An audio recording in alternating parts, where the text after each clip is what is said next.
पवित्र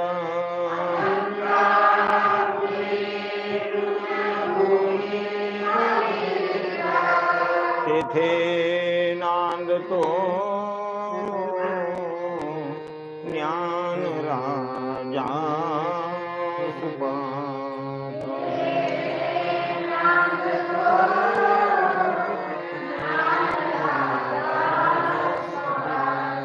तया ठवीता महापुण्यराशी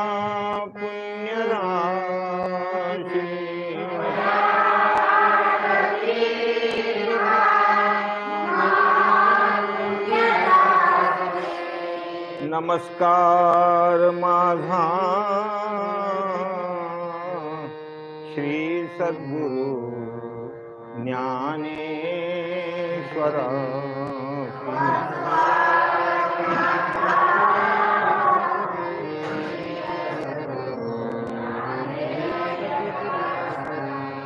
श्री ज्ञानेशो भगवान विष्णु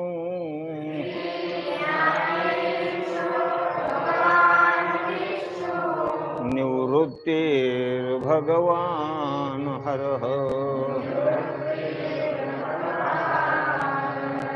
सोपानो भगवान ब्रह्मा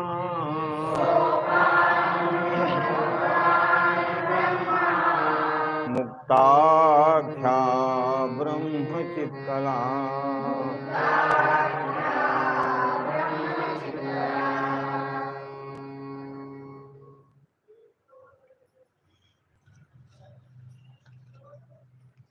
आनंदकंद भगवान पंढरीनाथ भगवती माता रुक्मिणी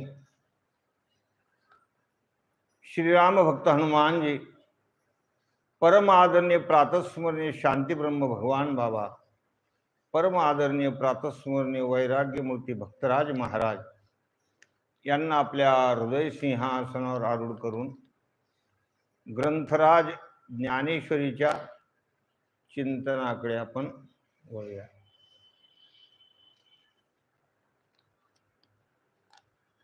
बऱ्याच दिवसानंतर परत हा योग आलेला आहे. बहुता दिसा फेरा आला या नगरा. बऱ्याच दिवसानंतर योग आला. 15व्या अध्यायाला प्रारंभ झालेला आहे. 14व्या अध्यायापर्यंत आपण बघितलं होतं. 15व्या अध्यायामध्ये संत सम्राट ज्ञानराज माऊली सद्गुरूंना नमन करतायत.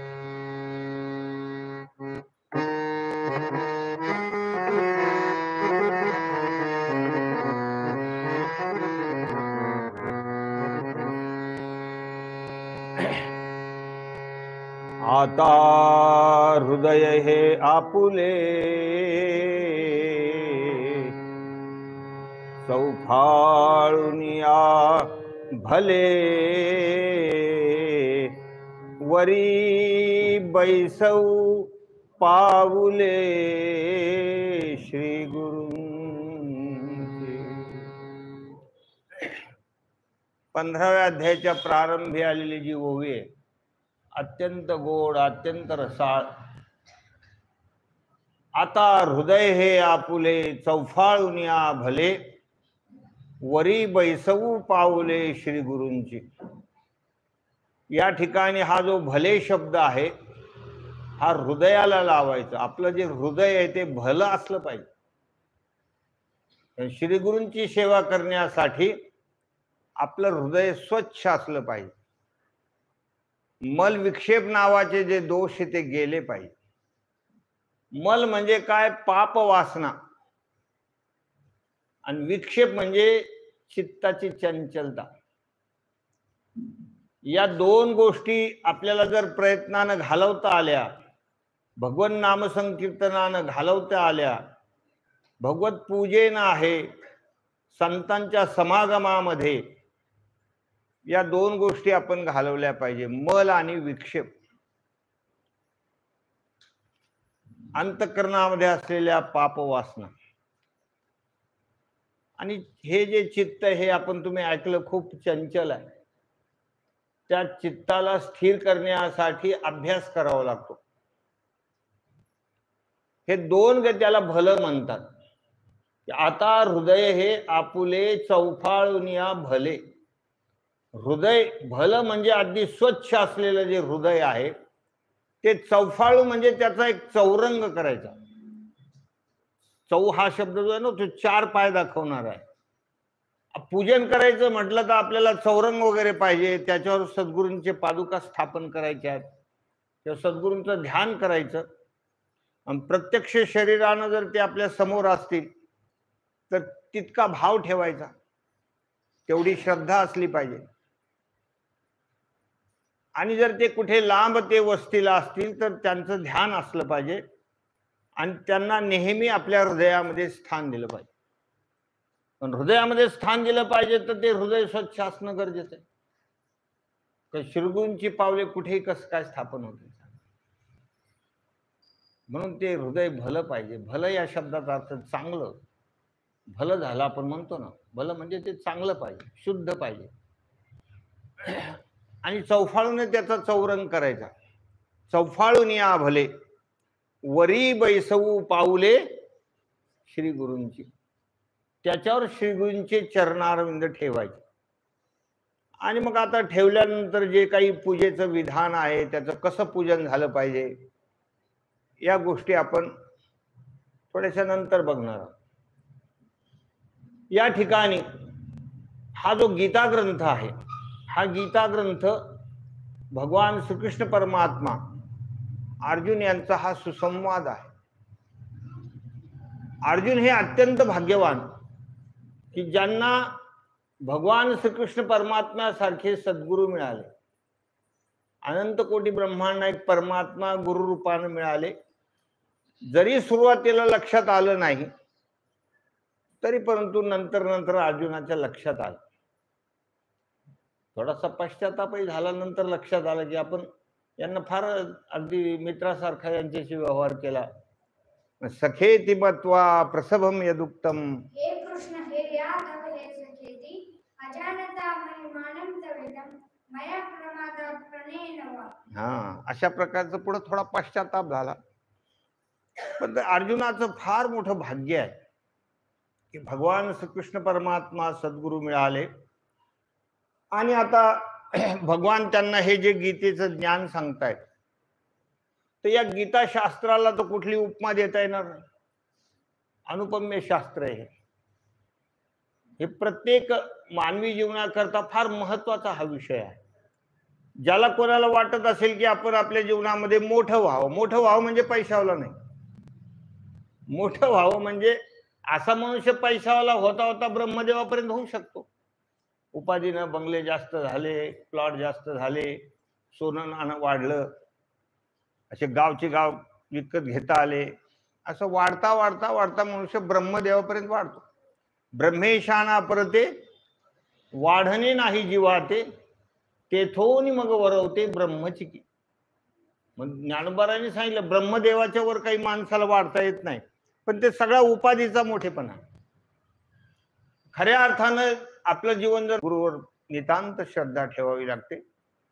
आणि अर्जुन हे मोठे भाग्यवान आहेत. भगवान हे दिव्य शास्त्र, हे गीताशास्त्र अर्जुनाला सांगतायत. साचची बोलाचे नवे शास्त्र हे संसार जिंते शस्त्र आत्मा अवतरविते मंत्र ग्रंथी, असं याचं वर्णन 15व्या अध्यायात पुढे येणार आहे की हे त्या ठिकाणी संसार जिंकण्याचं शस्त्र आहे. हे शास्त्र म्हणजे सामान्य नाही. म्हणून गीता ग्रंथ श्रवण करणारी माणसं खूप भाग्यवान, खूप भाग्यवान. कारण तो सर्वात श्रेष्ठ अशा प्रकारचा ग्रंथाचा राजा आहे. भगवान श्रीकृष्ण परमात्मा अर्जुनाला हे सांगता येतं. सांगण्याचं काय कारण आहे म्हणून आमचं हा ज्ञानेश्वरांनी सांगितलं की म्हणले थोडंसं जरा दिग्दर्शन करा, आम्ही गेलोय विसरून. खरं खरं कबूल करायलाच पाहिजे ना कोणी. आता मध्यंतरी एवढा काळ निघून गेला तर काय झालं आणि काय नाही.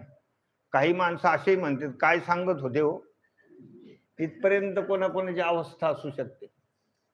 ग्रंथाचं नाव लक्षात राहायचं काय काय माहिती. खेड्यापाड्यात तर ग्रंथाचं नावही कोणाला सांगता येत नाही. मी एका जणाला विचारलं तुमच्या गावात कोणता ग्रंथ चालू आहे, म्हणजे पांडव पडकात. आता पांडव पडकात म्हणल्यावर काय सांगणार सांगा तुम्ही. तर ते काही असं हे परत एवढ्या कालावधीमध्ये लक्षात राहतं की नाही, ते माणसाला विस्मरण फार होतं. असे संसारातल्या गोष्टी 10-10, 20-20 वर्ष माणसं विसरत नाही. खूप कधीच्या गोष्टी लक्षात राहतात, पण ह्या गोष्टीला डिलीट व्हायला वेळच लागत नाही, कारण तो बुद्धीचा फार आवडीचा विषय नसतो. तो माणसाला संसार जेवढा आवडतो तेवढं हे आवडत नाही, म्हणून संसारातल्या खूप गोष्टी लक्षात राहतात. एवढे नाते गोते वगैरे, पुरुषापेक्षा महिला मंडळीचे डोकं फार भारी असतं. कुठले कुठे नाते बिते सगळे की सगळे त्यांना माहिती असतं. कोणाची कोण मामी आहे, मामीची बहीण आणि बहिणीची चुलती, बरेच त्यांच्या बुद्धीत असतं. खूप माहिती असते त्यांना. थोडस विनोद म्हणून सांगतो तुम्हाला. काय झालं, ते कोर्टामध्ये 2 वकील असतात ना, 2 पार्टी. तर तिथे ते वकील आणि ती एक महिलेला कठड्यामध्ये उभं केलं. बुद्धीचा विषय सांगतो तुम्हाला. त्या वकिलाला काय वाटलं, ह्या बाईला मी कुठतरी पाहिलं, असं वकील मला विचारावं. म्हणलं अहो ताई मला ओळखलं का? अरे ओळखलं का? तू त्या रामलालाचं पोरग ना? अरे तुझ्यासारखा भामटा नव्हता पण. याच्याकडून 5,000 घे, त्याच्यातून 10,000 घे, याच्याकडून 20,000 घे, लाखो रुपयाला तो लोकांना बुडविलेलं आहे. बाप चांगला होता, बाप पुष्कळ इमानदार होता, पण तो असं केलं, तू तसं केलं, पार त्याची पूर्ण उतरून टाकले नाशा. एवढी माहिती. त्या वकिलाला वाटलं आपलं तर सगळं बेइज्जती झाली. आता तो दुसरा वकील जो आहे ना, मग यालाच विचारलं, म्हणले त्यांना ओळखता का? अरे म्हणले तो, ते तर काय म्हणले, त्याने तर मंदीचा मार खाल्लेला आहे. त्याच्या इथे जे 2-3 टाके पडले ना, तिने हाणलेलं म्हणे त्याला. आणि त्या कमलीचा जो भाऊ आहे ना, त्याने तर दातच पाडले म्हणले. त्याचे आतले 2-4 दात असे कृत्रिम बसवले. त्याला आ करायला लावून तुम्ही. हो, मला माहिती आहे म्हणले त्याचं सगळं. ते सगळं ऐकल्याबरोबर तो जो जज होता ना, ऑर्डर ऑर्डर ऑर्डर असं मारायला लागला त्याच्यावर. Order order order. आणि काय तर मग त्या दोन्ही वकिलाला बोलवलं. म्हणले आता जर तिला विचारलं याला ओळखलं का, तर मी तुम्हाला दोघाला कैद करून टाकेल. म्हणजे जज हादरला. तुमच्या लक्षात आलं का? सांगता येत नाही याला ओळखलं, म्हणलं ते काय बोलल काय सांगता येत नाही. तर हे जे असतं, हे अनेक गोष्टी डोक्यात असतात. हे माणसाला बरोबर ध्यानात राहतं, पण हे लहानात राहत नाही, हे लक्षात राहत नाही. याचं कारण असं आहे की ही गोष्ट जी आपल्या जीवनाच्या कल्याणाची आहे, ही मनुष्य लक्षात ठेवत नाही. आणि जी गोष्ट आपल्याला अधोगतीकडे नेणारी आहे, त्याच्यापासून काहीच फायदा नाही, काहीच फायदा नाही. फुकट वेळ जातो त्या गोष्टीमध्ये, आणि ते माणसं विसरत नाही. असो, या ठिकाणी भगवान श्रीकृष्ण परमात्मा जे आहेत, ते अर्जुनाला झालेला जो मोह आहे त्याच्यातून सोडवण्यासाठी भगवंताचा हा प्रयत्न आहे. जसं ज्ञानेश्वरीने सांगितलं, थोडंसं दिग्दर्शन करा. तर आपण त्या थोड्याशा सगळ्या अध्यायाचं दिग्दर्शन करू की पहिल्या अध्यायामध्ये काय विषय झालेले आहेत. आता ज्यांचा गीता ग्रंथ पाठ आहे त्यांना बरोबर कळेल, नक्की कळेल की या गीतेमध्ये कोणत्या कोणत्या अध्यायात कोणते कोणते श्लोक आहेत. तर पहिला अध्याय जो आहे ना, त्याच्यातला पहिल्या श्लोकापासून 11व्या श्लोकापर्यंत दोन्ही पक्षातल्या प्रमुख वीरांची गणना आणि सामर्थ्य असा तो विषय.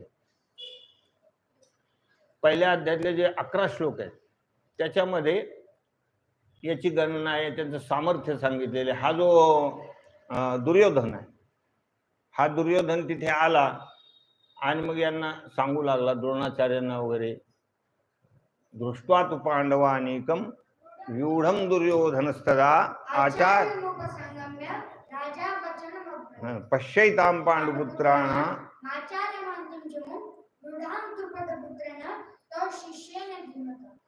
अत्र शूरा महेश्वासा भीमार्जुनयुधायुधि समायुधी समायुधि युधानो विराटस्य द्रुपदस्य महा. हे सगळं वर्णन सांगू लागलेलं आहे. हा कोण? हा दुर्योधन. म्हणजे दोन्ही सैन्यामध्ये आपल्याकडच्या सैन्याचं बल कसं आहे, आपल्याकडं सेनापती कोण आहे, त्यांच्याकडं कोण आहे म्हणजे त्यांच्याकडं भीम आहे सेनापती, आणि तो भीम काय म्हणले नुसता खादाड आहे हा सांगायला लागला. कोण? दुर्योधन. त्यावर भीमसेनू बेथू तो झाला असे सांडिली त्याने. म्हणजे भीमाला काहीतरी तो किरकोळ समजायला लागला, आणि भीमाने सगळ्या 100 भावाला मारलेले आहे. आणि हा किरकोळ समजा 100ची 100 जे होते ना मुलं, किती मुलं होती त्याला धृतराष्ट्राला? 100 का 101? एक मुलगी ठीक आहे, पण मुलं किती होती? 101 होते. तो एक दासीकडून झालेला होता, तो युत्सू नावाचा एक दासीकडून झाला होता. हे गांधारीचे 100 आणि त्या दासीचा एक होता, त्याचं नाव काय? युयुत्सू. युयुत्सू राहू द्या ध्यानात. असा तो एक होता. पण हे सगळे मुलं मारले आणि भीमान सगळ्याला मारलं. दुर्योधनाला सुद्धा शेवटी मारून टाकलं. मग एवढा पराक्रमी तर म्हणले हा काय म्हणले नुसता खादाड आहे, हा काय करणार आहे अशी माहिती द्यायला लागला. आपल्याकडे कसे म्हणले एकाहून एक, हे भीष्माचार्य, कृपाचार्य, द्रोणाचार्य, हे बोलण्याच्या मागे काय आपलं हे बल वाढलं पाहिजे, आपल्याकडचे जे काही सगळ्या अगदी जीवानीशी लढले पाहिजे आणि त्या पांडवाला हरवलं पाहिजे, असं तो त्याने सगळं उल्लेख केलेला आहे. तो पहिल्या श्लोकापासून 11व्या श्लोकापर्यंत त्याची चर्चा झालेली आहे. त्याच्यानंतर 12व्या श्लोकापासून 19व्या श्लोकापर्यंत शंखनाद झालेले आहेत. दोन्ही सैन्यातले शंखनाद झालेले आहेत. त्याचंही वर्णन पहिल्या आधी पांचजन्यम ऋषिकेशो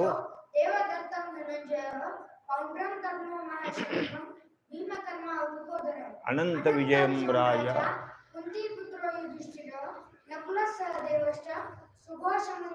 हा ते शंखाचे नाव आहे की पांचजन्य नावाचा शंख भगवान श्रीकृष्ण परमात्माने वाजवला. देवदत्त धनंजय, देवदत्त नावाचा शंख धनंजय वाजवतात. सुघोष मणिपुष्पको नावाचे नकुल सहदेव वगैरे असे सगळे वर्णन. शंखांचे प्रचंड नाद झाले आणि ते कशासाठी? स्फुरण येण्यासाठी युद्धाला. ते प्रत्येक ठिकाणचं एक वेगवेगळं हेच असतं ना, वैभवच असतं ते. ते आता युद्ध सुरू होणार आहेत तर तिथे काय असं काही खर्जेमध्ये काही एखाद्या चाली थोडेच गायच्या, ते सगळं आवेशाचाच विषय तो. म्हणून शंखनाद केले मोठ्या मोठ्यानं, प्रचंड शंखनाद झाले सगळे. असे त्याच्यासाठी किती श्लोक वापरलेले? 12 ते 19 या श्लोकामध्ये. त्याच्यानंतर 20 ते 27 जे श्लोक आहेत त्या श्लोकामध्ये अर्जुनानं सैन्याचं निरीक्षण केलं. सैन्याचं निरीक्षण केलं. भगवंताला सांगितलं की हे युद्धाला याला फक्त काय आहे, हौस आहे म्हणजे युद्धाची, पण हे युद्धामध्ये इतके काही भारी नाही, मला एकदा बघून घ्यायचं म्हणले यांना. म्हणून मला दोन्ही सैन्याच्या मध्यंतरी उभं करा. सेनयोर भयोर मध्ये रथम स्थापय मेच्युत. हे अच्युत भगवंता दोन्ही सैन्याच्या मध्ये रथ उभा करा, मी एकदा बघून घेतो. मग ते निरीक्षण करण्यासाठी. आणि खरंच आहे ते, ज्याला युद्ध करायचं त्याने एकदा ते समोरचं बघून घ्यायला पाहिजे ना, की त्यांच्यात काय दम आहे काय नाही, की कोण कशा पद्धतीने उभे, कोणात काय शक्ती आहे, हे सगळं ओळखायला पाहिजे ना. म्हणून ते निरीक्षण करण्यासाठी आहे. पण निरीक्षण करता करता भगवंताने त्यांना अर्जुनाला सांगितलं की भीष्म द्रोण प्रमुखतः सर्वेषांच महिक्षिताम पार्थ पश्यैतान समवेतान करून येते. भगवंतांनी दोन्ही सैन्याच्या मध्ये रथ उभा केला आणि भगवान स्वतःच सांगतात की अर्जुना भीष्म द्रोण प्रमुखतः, हे भीष्माचार्य, हे द्रोणाचार्य, हे कृपाचार्य प्रामुख्यानं दाखवलं. मग आता द्रोणाचार्य गुरु आहेत, भीष्माचार्यांचे महान उपकार आहेत, सगळ्यांचेच उपकार आहेत ना. आणि भगवंतांनी दाखवलं की हे सगळे समोर उभे आहेत, बघून घ्या अर्जुन. ते निरीक्षण करता करताच अर्जुनाचा थरकापच झाला. अर्जुनाचा थरकाप झाला आणि तो मोहग्रस्त झालेला आहे. साहजिक आहे कोणाच्याही मनामध्ये ती भावना निर्माण होणं की जेथेची कृपा लाहिजे वरू तेथेची मने व्यभिचारू. तरी काय नाही भस्मासुर अर्जुन, अरे यांच्यापासून मी एवढा मोठा धनुर्धारी झालो, एवढं युद्ध पारंगत झालो, मला एवढ्या प्रेमाने द्रोणाचार्यांनी मला हे युद्धनीती शिकवली, अनेक शस्त्रास्त्र विद्या शिकवल्या, आणि त्यांच्यामुळे मी एवढा पारंगत झालो ना. आता त्यांना मला मारायची वेळ आली, त्यांच्यावर मी शस्त्र धरणार कसं? मग इकडं पाहिलं तर सगळे चुलत भाऊ. चुलत भाऊ म्हणजे काही फार मोठं वेगळं नातं थोडं आहे. चुलत भाऊ आहेत ना ते सगळे, आणि त्यांचे ते परिवार. दोन भावाचा परिवार. विदुर काका एक होते समजा, ते दाशी पुत्र होते. धृतराष्ट्र, पांडू राजा आणि विदुर काका, अशा प्रकारचे हे 3 भाऊ, आणि ते चुलत भावाचे सगळे मुलं. मग तुम्ही विचार करा की हे सगळं बघितल्यानंतर अर्जुनाचं थरका पूर्ण साहजिकच झालं ना.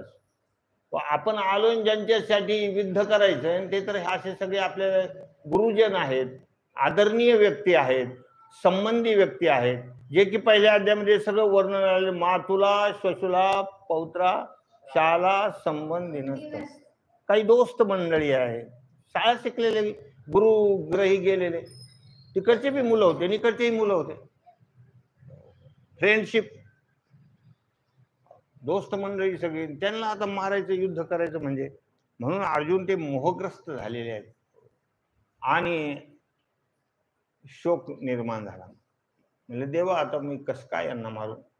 भ्रमती वचमे मन, माझं मन भ्रमण करायला लागलं, यांना कसं काय मी मारावं सांगा तुम्ही. काही सुचायला तयार नाही. शेवटी सांगितलेलं एव मुक्त्वार्जुन संख्ये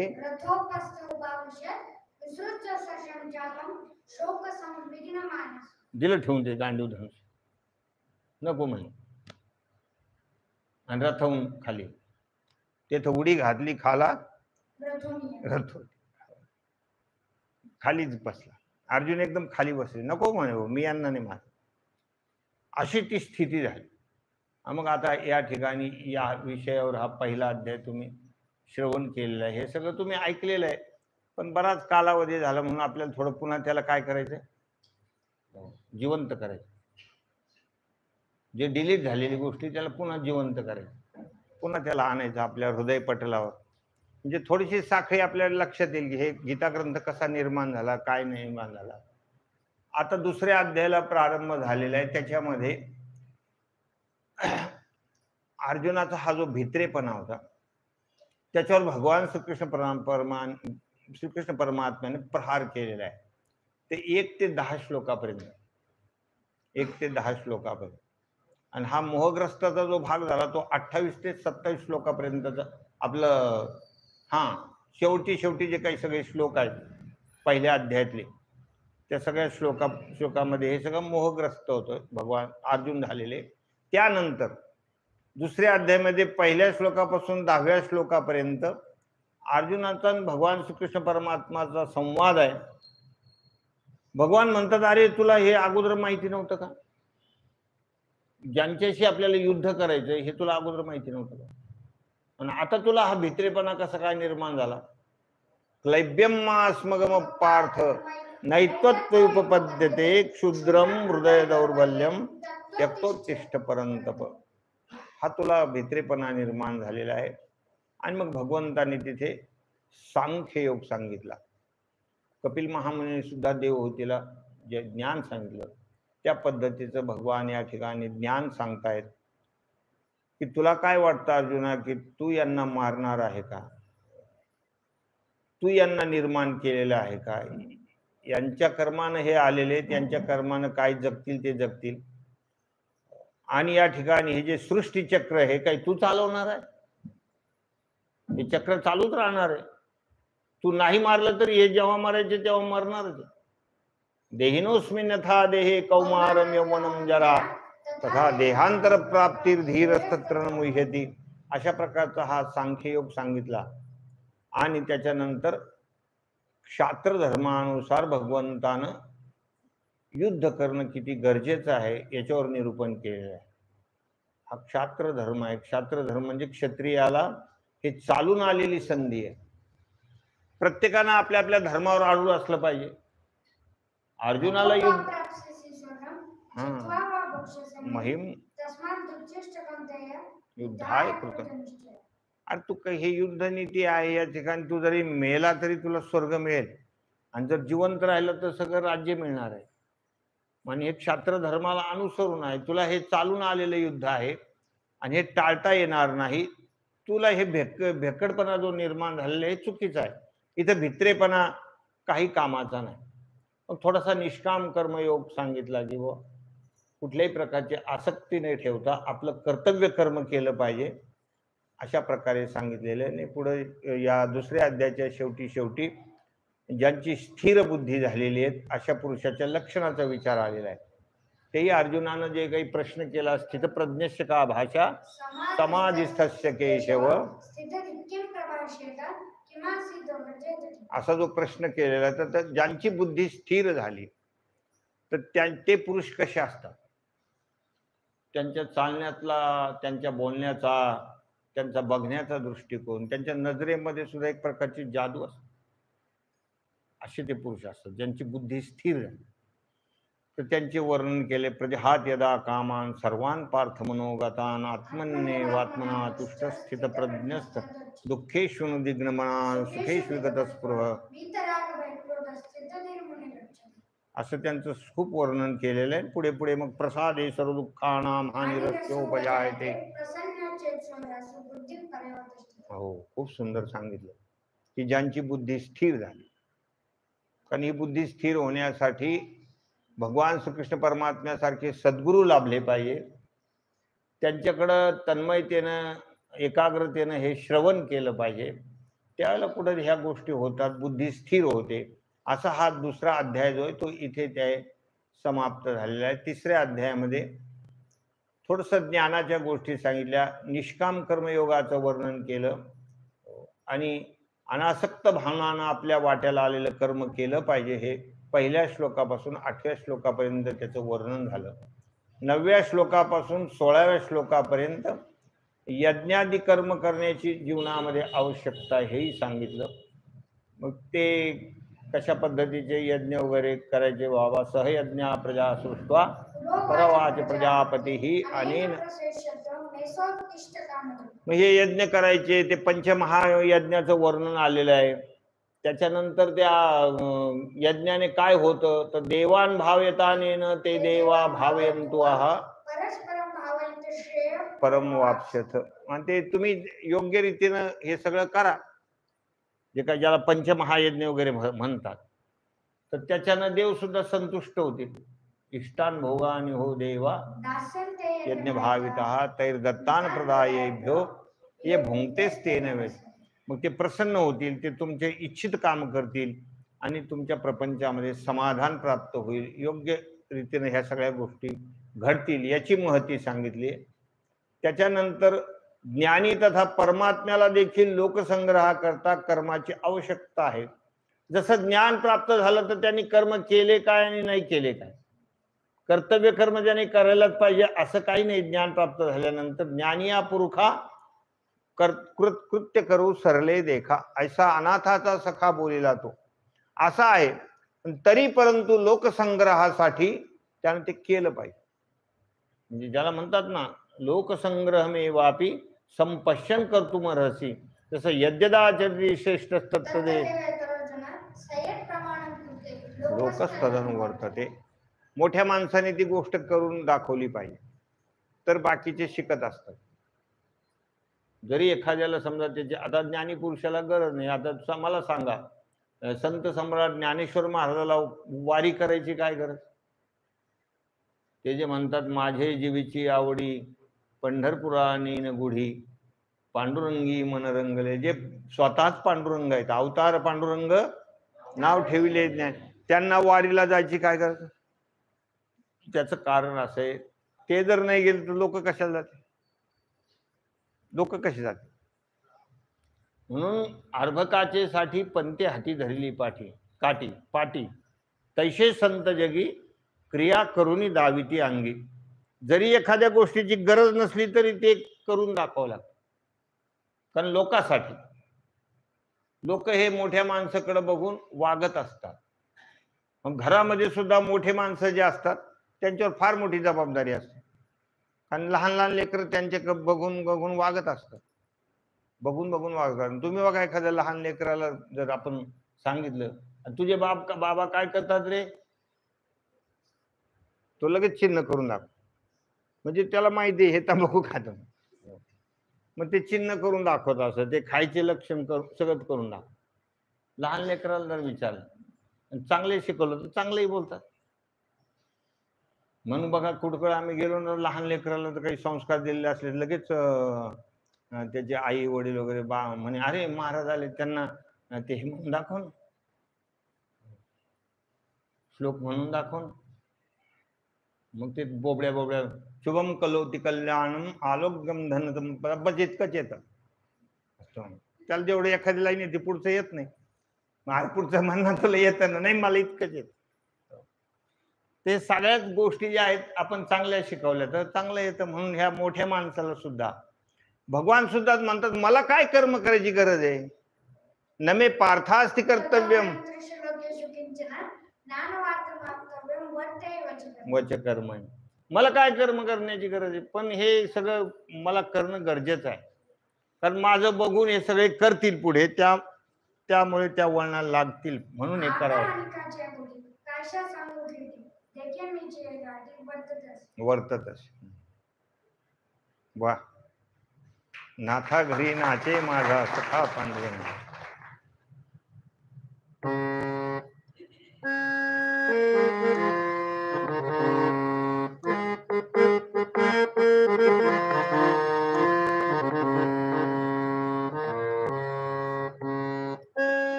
याच्यासाठी म्हणतो ना, एक अभीर गुलाल उधळी तरंग, नाथा घरी नाचे माझा सखा पांडुरंग, नाथा घरी नाचे माझा सखा पांडुरंग. हे तुला बक्षीस काय. कमालीचीच गोष्ट आहे. त्याला ते वाचन करता करता जे पाठांतर झालेलं ते खूप आहे, त्याच्या वयाच्या हिशोबाने खूप आहे. माझ्या हिशोबाने अजून बी त्याचं डबल व्हायला पाहिजे होतं, पण ते अजून काही माझ्या याच्यावर यायला तयार नाही. माझा जो रूळ आहे त्याला सांगितलं तू सकाळी उठून कर, 5-5:30 वाजता उठून हे वाचन करत जा, त्याच्याने फार बुद्धी फ्रेश असते. पण त्याच्यावर काही अजून यायला तयार नाही. ते वाचन करतो, दुपारी करतो. दुपारी थोडं थकून शाळेतून आल्यानंतर ज्याला आपण काय म्हणतो थकलेला वेळ म्हणतो, ज्याला शिळा टाईम म्हणतो. तर शिळा टायमामध्ये सकाळची वेळ फार वेगळी असते. सकाळची वेळ आता तो त्या दुपारनंतर वाचतो तरी सुद्धा त्याच्या जवळ 1,500 ओळ पाठे. आणि सकाळी वाचले असते तर सकाळी तर मग बघायचंच काम नव्हतं. बघू, आमचा प्रयत्न चालू आहे.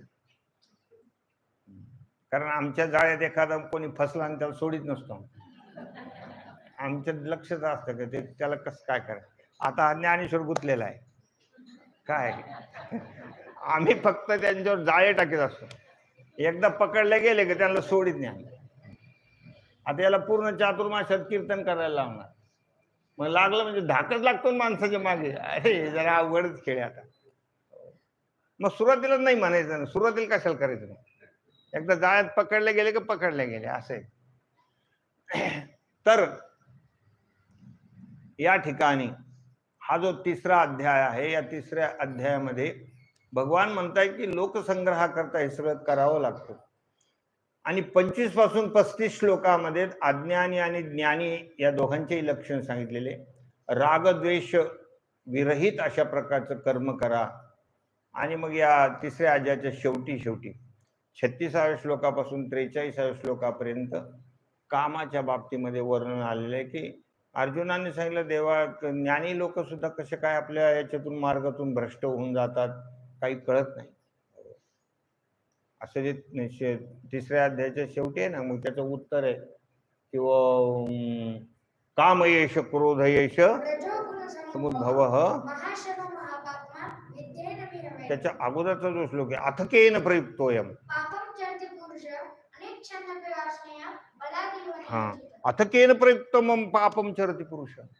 अर्जुनाने सांगितलेलं की असं काय होतं बरं की माणसाच्या मनात असं पाप करण्याची इच्छा होते, असं का घडतं बरं? चांगले चांगले माणसं, चांगले चांगले माणसं, अहो सामान्य माणसाचं द्या सोडून, पण चांगल्या चांगल्या धर्माच्या पीठावर बसलेले लोक सुद्धा असे का वागतात? नाही, काम येश क्रोध येश रजो गुण समुद्भव महाशनो महापापमा विध्येन मे होईल. हे काम येश क्रोध येश, काम क्रोध अधिक फार कठीण आहे.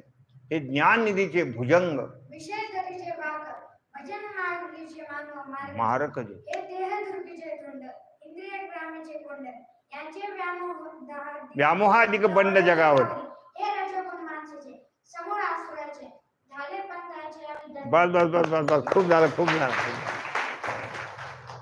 हे अशा प्रकारचे काम हे क्रोध यायचे काही सामान्य नाहीत महाराज. हे चांगल्या चांगल्याला चांगले चारीमुंडी चित केलेले त्यांनी. कामाजी कोतवाल याने नागविले बहुताशी हरिहराची आबरू घेतो भय ना ऐत्याशी. जमदग्नी दुर्वास नाडिले महामहाऋषी क्रोधाजी फौजदार तो हा मिळाला त्याशी. जोहार मायबाप जोहार महार मी कायापुरीचा. इतकं कठीण काम आहे ते. मग ते अर्जुनानं प्रश्न केला आणि भगवंतानं ते सगळं सांगितलेलं आहे. म्हणून याला जिंका, हो याला जिंका असं तिसऱ्या अध्यायाच्या शेवटी सांगितलेलं आहे. असा तिसरा अध्याय समाप्त झाला. चौथ्या अध्यायामध्ये सगुण परमात्म्याचा तो प्रभाव आणि निष्काम कर्म याचं वर्णन पहिल्या श्लोकापासून 18व्या श्लोकापर्यंत भगवान जे सांगतात, अवताराला येतो तर मी माझं सगळं दिव्य आहे, जन्म कर्मच मी दिव्यम व्यक्ती तत्वतः, हा विषय चौथ्या अध्यायामध्ये आलेला आहे की अर्जुना माझं हे जन्म कर्म सगळं दिव्य स्वरूपाचं आहे. ज्या ज्या वेळेला जसा जसा प्रसंग असेल त्याप्रमाणे मी प्रगट होत असतो.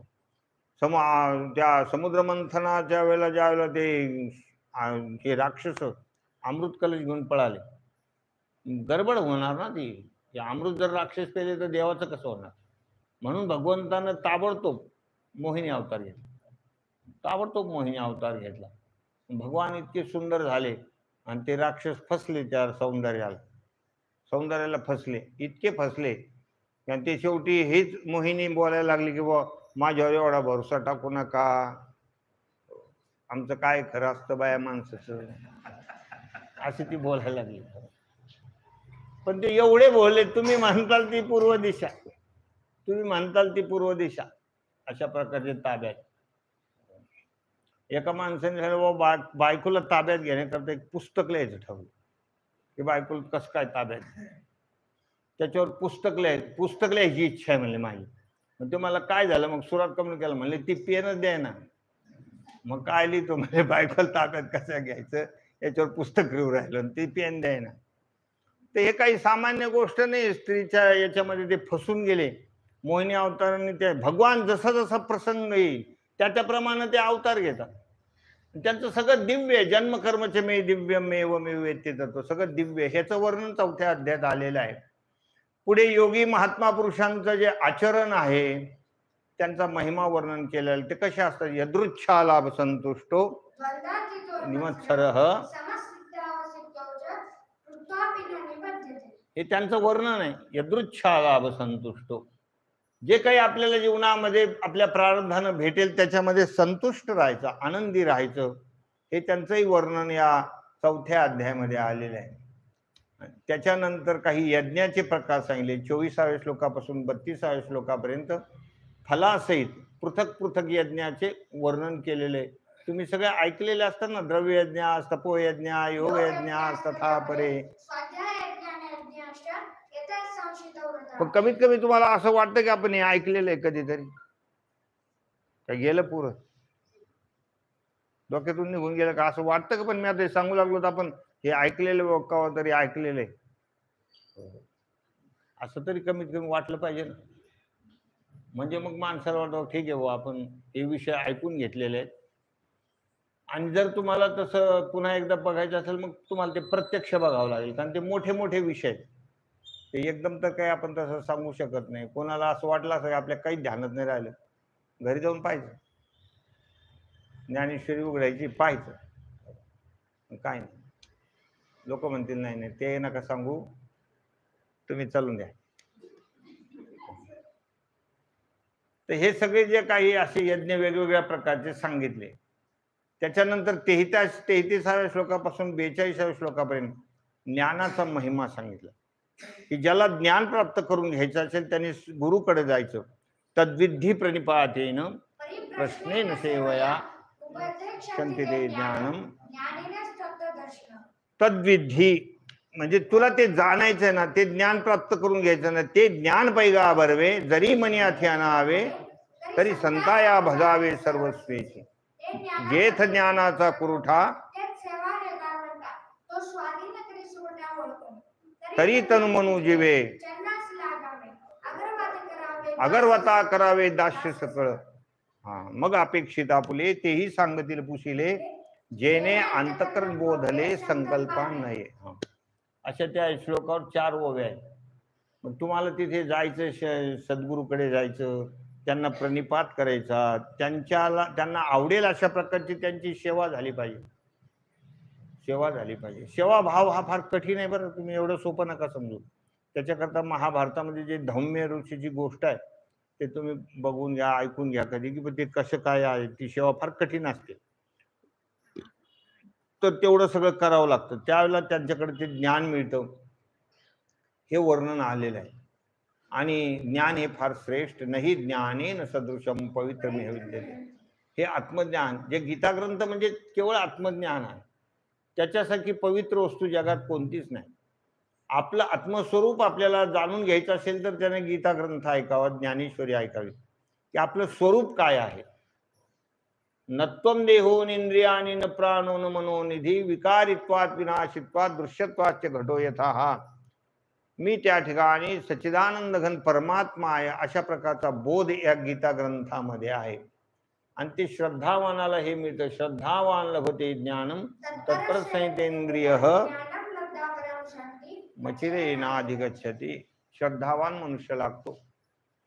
जसं आता तुम्ही कालच्या एकादशीमध्ये थकलेले आहात, दिंडी कीर्तन वगैरे, तरी पण तुम्ही आला म्हणजे याचा अर्थ काय, तुमच्या अंतःकरणामध्ये श्रद्धा आहे. श्रद्धा असलं तर ज्ञान मिळते ना. श्रद्धावान लभते ज्ञान. तर काल तर तुम्ही पाहिलं बसायला जागा नव्हती. काल किती गर्दी होती, इतकी गर्दी होती. मग तरी मी सांगितलं होतं या सगळेच, पण नाही आले ना. त्याला ज्यांच्या अंतःकरणामध्ये श्रद्धेचा फरक असतो. काही काही माणसाचं फक्त आषाढीवर श्रद्धा असते, काही काही माणसाची कार्तिकीवर श्रद्धा असते, असं ठराविक याच्यावर श्रद्धा असते.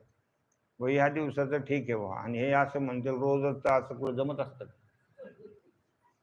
रोज रोज म्हटलं त्याला खूप श्रद्धा लागते, आणि श्रद्धेशिवाय ज्ञान मिळत नाही. श्रद्धावान लभते ज्ञान असं म्हटलं. तत्परच हा आमचा डॉक्टर होऊ लागला, हा आमचा अनिरुद्ध आणि अनिकेत आपला. पण तो तिथं फोन करत असतो, त्याची तळमळ असते, व मी इकडं कशाला चालू असं. बघा आपल्या जीवनातलं कर्तव्य कर्म हे इतकं महत्वाचं असूनही त्याला इकडची फार तळमळ असते. तो तिथून फोन करतो, जिथं तो संगमनेरला आहे ना, तिथून फोन करतात की मला ते सगळं दिसतं म्हणजे ज्ञानेश्वरी वगैरे. मग या तरुण वयामध्ये अशा प्रकारची रुची निर्माण झाली पाहिजे, अंतःकरणामध्ये श्रद्धा निर्माण झाली पाहिजे. त्याला ज्ञान प्राप्त होतं, कारण त्याचं मूळच आहे श्रद्धावान लभते ज्ञानम तत्पर संहितेंद्रिय ज्ञानम लब्ध्वा पराम शांती. ते ब्रह्मज्ञान प्राप्त झालं की पराम शांती ही त्याला खरी शांती प्राप्त होते. नाहीतर संसारामध्ये कितीही तुम्ही धन मिळवा, काही मिळवा, शांती नाही, शांती नाही. नाहीतर तुम्ही ते अंबानीच्या लग्नाचं पाहिलं ना सगळं.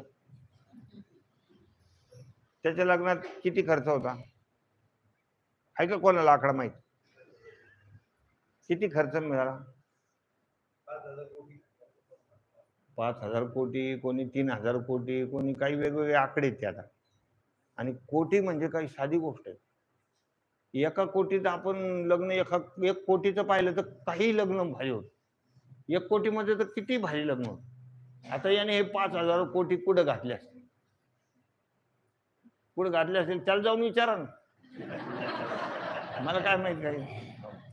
इतके सगळे पैसे, काही नाही. कोणाला तरी बोलवलं, तिने एक गाणं गायलं, त्याला तिला 6 कोटी दिले. अरे आम्हाला बोललं असतं आमचं मंदिर झालं असतं ना. काय ताप झालाय, आम्हाला कशाला वर्गाला मागायचं काम ठेवलं.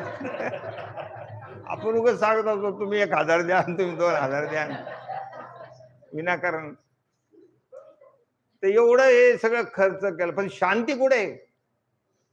शांती नाही ना, शांती नाही त्यांना. पण ते खूपच पैसा झाला तरी माणसं अशांत होतात, आणि पैसा मुख्य हा माणसाला अशांत करणारा विषय. बाहेरून असायला वाटतं, पण पैसा वाढला की माणसाचं अंतःकरण अशांत बनवतो. एखाद्याला जर लॉटरी लागली, लाख रुपये त्याला लॉटरी लागली, तर इकडचा माणूस अशांत होतो. त्याला कशी काय लागली, त्याला कशी काय लागली, याला तळमळ, याला झोप येत नाही. मग ज्याला लागली त्याला काय होत असेल तुम्ही विचार करा ना. ज्याला लागली, ज्याला नाही लागली तरी तो झोपत नाही, आणि ज्याला लागली त्याचं काय हाल होत असेल, विचार करायची गोष्ट आहे की नाही. तर सांगण्याचं तात्पर्य असं आहे की हे अशांतीकडे नेणारं सगळं जीवन आहे. पण हे शांती प्राप्त, ज्ञानम लब्ध्वा पराम शांती, हे ज्ञानाची ज्याच्या अंतःकरणामध्ये तळमळ आहे त्याला शांती प्राप्त होते. त्याच्या ठिकाणी चांगले संस्कार असतात, त्याच्या ठिकाणी चांगल्या गोष्टी असतात.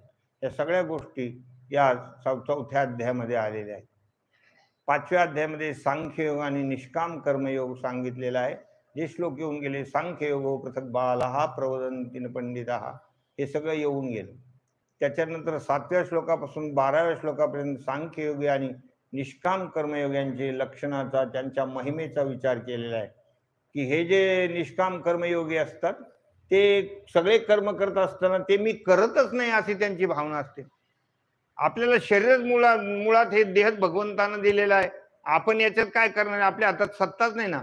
म्हणून पश्चन शृण्वन स्पृशन जिघ्रन गच्छन स्वपन श्वसन प्रल्पन विसृजन गुणन उन्मिशन निमिशन इंद्रियान इंद्रियार्थेषु वर्तन्ते इति धारयन्. हे सगळे इंद्रिय ज्यांच्या ज्यांच्या क्रिया चालू आहे, पण मी स्वतः करणारा नाही. माझ्या हातामध्ये एक श्वास घेण्याची सुद्धा सत्ता नाही, असे ते ज्ञानी लोक जाणून असतात. आणि मग सगळे कर्म ते भगवंताला अर्पण करतात. ब्रह्मण्याधाय कर्माणि संगम त्यक्त्वा करोति लिप्यतेन स पापेन पद्मपत्रमेवांभसा. ते या सगळ्या संसारात असून सुद्धा ते अलिप्त असतात, असं त्यांचा महिमा या 5व्या अध्यायामध्ये आलेला आहे. आणि ज्ञानी माणसाचं वर्णन करत असताना ते भगवंताशी किती तद्रूप असतात त्याचंही वर्णन 5व्या अध्यायामध्ये खूप बहारदारीचं आहे. तद्बुद्धस्तदा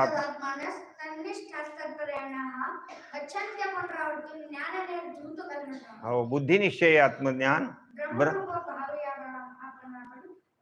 ब्रह्मनिष्ठा राखे पूर्ण तत्परायण.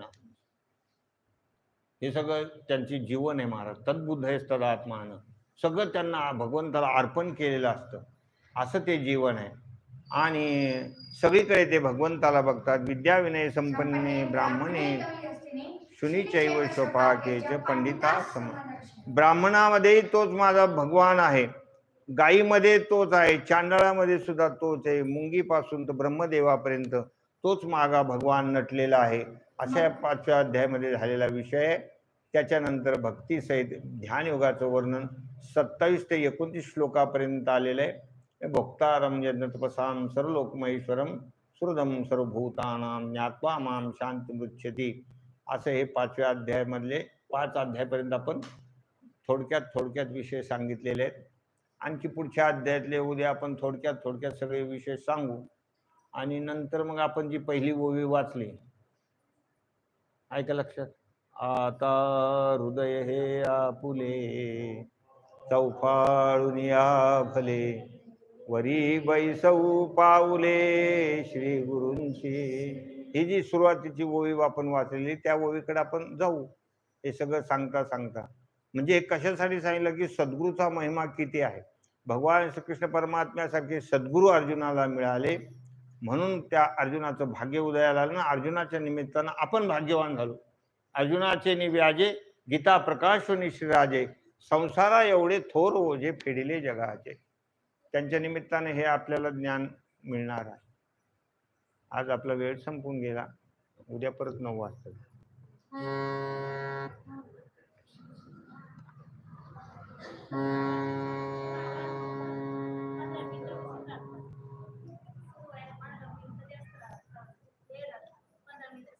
नाही नाही नाही, उद्या करू ना आपण. उद्या वेळेच उद्याच.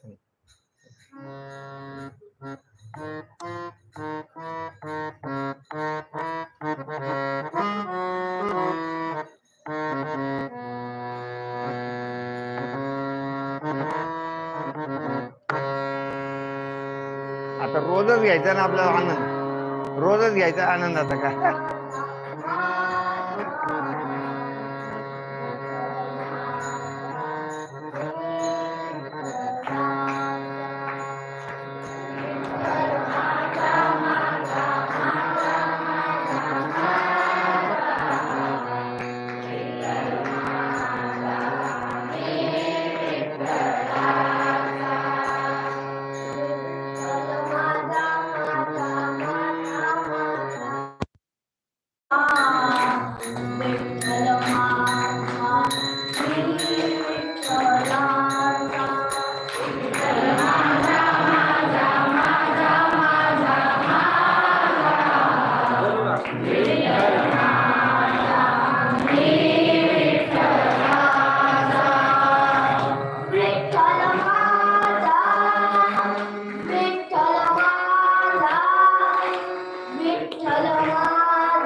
सद्गुरु नाथ भगवान की जय।